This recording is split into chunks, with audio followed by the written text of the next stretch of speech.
Hello, I'm David Llewellyn. Here are your headlines from 7 Action News. Southeast Michigan is once again in the path of a threat from severe weather. Let's begin with 7 First Alert meteorologist Dave Rexroth. We're looking at a storm complex coming out of Wisconsin. It should drop south towards Chicago at 3 o'clock in the morning. If this develops like the computer model says, and it's pretty likely it will, most of the energy will be in the southwest part of the state with a line of winds that could be 60 to 80 miles in strength and going to the southeast pretty quickly. Then you see clusters of storms here at 3 a.m. developing into a line as well. We could get scattered storms that might have winds to 60. So perhaps the biggest wind concern off to our southwest. We'll keep our fingers crossed for that, but wind is our highest concern here, followed by flooding.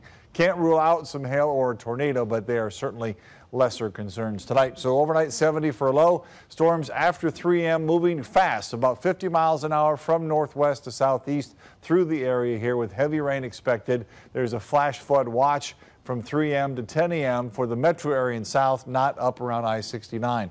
All the concern on Thursday is early, then we go to 82, maybe a leftover shower in the afternoon. It is calmer and cooler as we go throughout the weekend.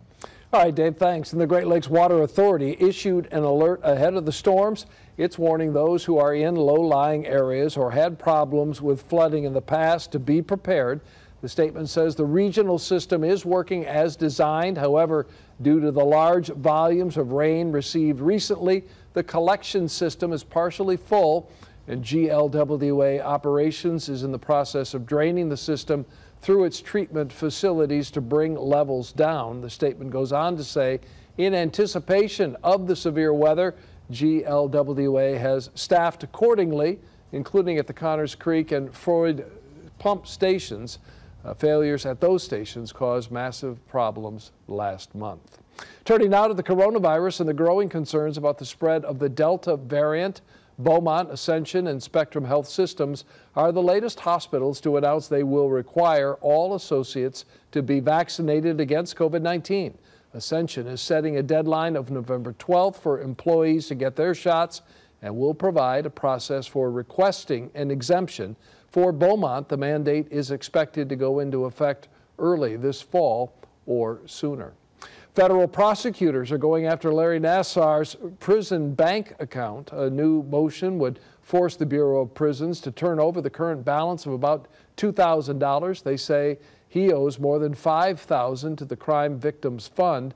Prosecutors say he's been allowed to avoid paying penalties, but has spent over $10,000 on himself behind bars.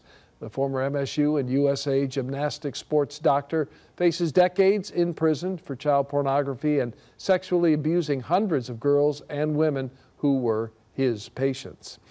On a more positive note, Neighbors Helping Neighbors, the Romeo High varsity football team canceled a 3-hour camp Wednesday to help Armada clean up from last weekend's tornado.